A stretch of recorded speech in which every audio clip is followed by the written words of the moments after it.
मेरे प्यारे बच्चों, गुड मॉर्निंग।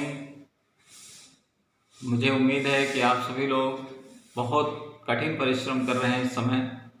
और सभी विद्यार्थी जितने भी मैं टॉपिक भेज रहा हूँ यूट्यूब पर या आपकी क्लास में या आपके क्लास से संबंधित जितने भी अलग अलग प्रकार के अभ्यास हैं, आप सभी लोग इनको निरंतर पढ़िए और कठिन परिश्रम करिए। मेरा टेलीग्राम चैनल भी है, उसके माध्यम से भी आप क्वेश्चन कर सकते हैं। उसमें भी मैं आपको प्रत्येक चैप्टर के क्वेश्चनों की श्रृंखला भेज रहा हूं। आते हैं क्लास 12 के ऑनलाइन क्लास के अंतर्गत एक अवकल समीकरण। अभी तक हम लोग अवकलज पढ़ रहे थे, डिफरेंशिएशन पढ़ रहे थे। तो लास्ट टर्म पर हमने रोलेस थ्योरम क्लियर करी आप लोगों की। रोलेस थ्योरम, मध्यमान प्रमेय, मीन वैल्यू थ्योरम, जिसे लैग्रेंज थ्योरम भी कहते हैं, उसी से सटा हुआ एक और इसी का एक एप्लीकेशन है जिसे हम लोग कहते हैं एप्लीकेशन ऑफ डेरिवेटिव, अवकलज के अनुप्रयोग। तो अवकलज के अनुप्रयोग में एक छोटी सी बात आती है, जैसे राशियों के परिवर्तन की दर, rate of change of quantities, इसे कहते हैं। जैसे राशियों में परिवर्तन की दर का मतलब होता है, जैसे आपको आयतन दिया गया है, आयतन मतलब गोले का आयतन, आप जानते हैं sphere, volume of sphere 4/3 pi r cube. इसी तरह जैसे आपको गोले का वक्रपृष्ठ, curve surface area of a solid sphere. इसी तरीके से अगर आपको area of circle pi r square, volume of cylinder pi r square h, curve surface area of cylinder 2 pi r h, total curve surface area of cylinder 2 pi r h plus are.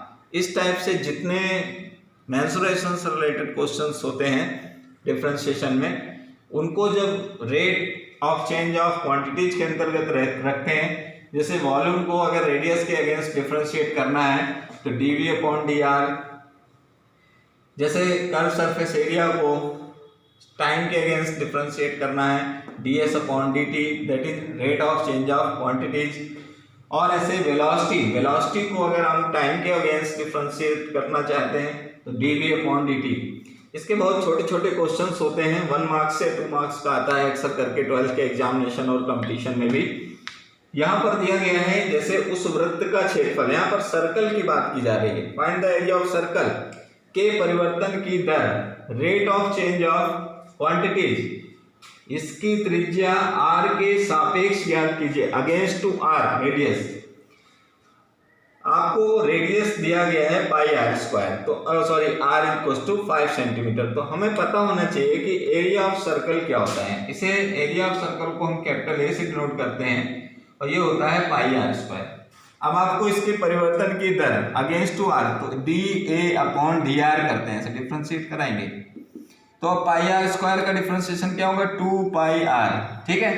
अब r उसने क्या कहा, r की value उसने बोली 5, put कर लीजिए, तो D A upon D R, तो क्या हो गया 2 पाई इंटू 5, ये क्या हो गया 10 पाई, आंसर हो गया। तो ये rate of change of area of the circle is 10 pi, clear, answer हो गया, सॉल्व हो गया। आते हैं नेक्स्ट क्वेश्चन पर।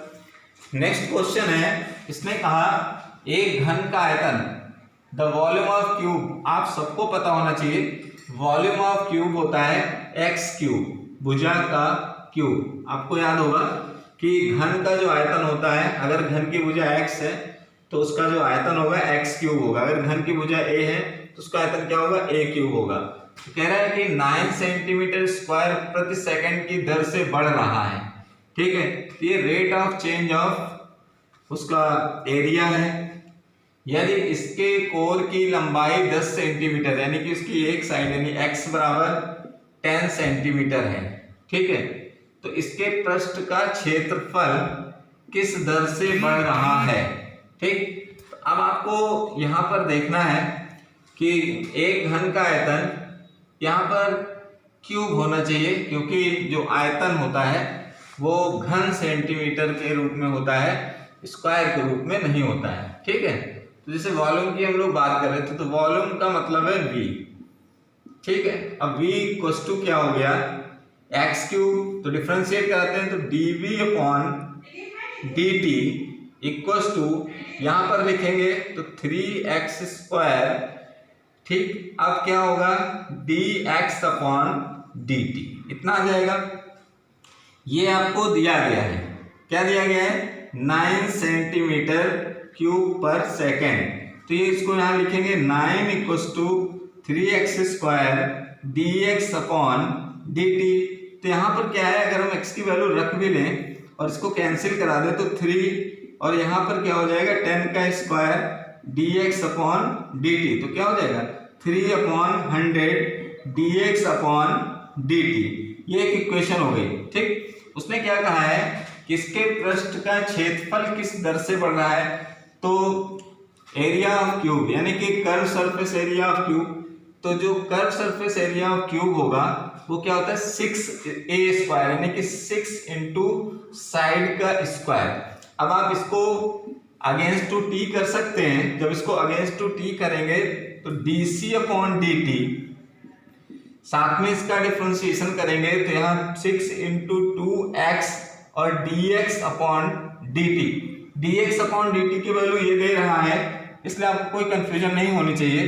तो dc अपॉन dt = 12 इंटू 10 और जो dx अपॉन dt आपने कैलकुलेट किया है 3/100। इसको सॉल्व कर लीजिए, 0 से 0 कैंसिल करिए, ये आपका कैंसिल हो रहा है, 12×3 = 36 बटे 10, 3.6 सेंटीमीटर स्क्वायर पर सेकेंड के हिसाब से इसका जो एरिया होगा वो बदलेगा।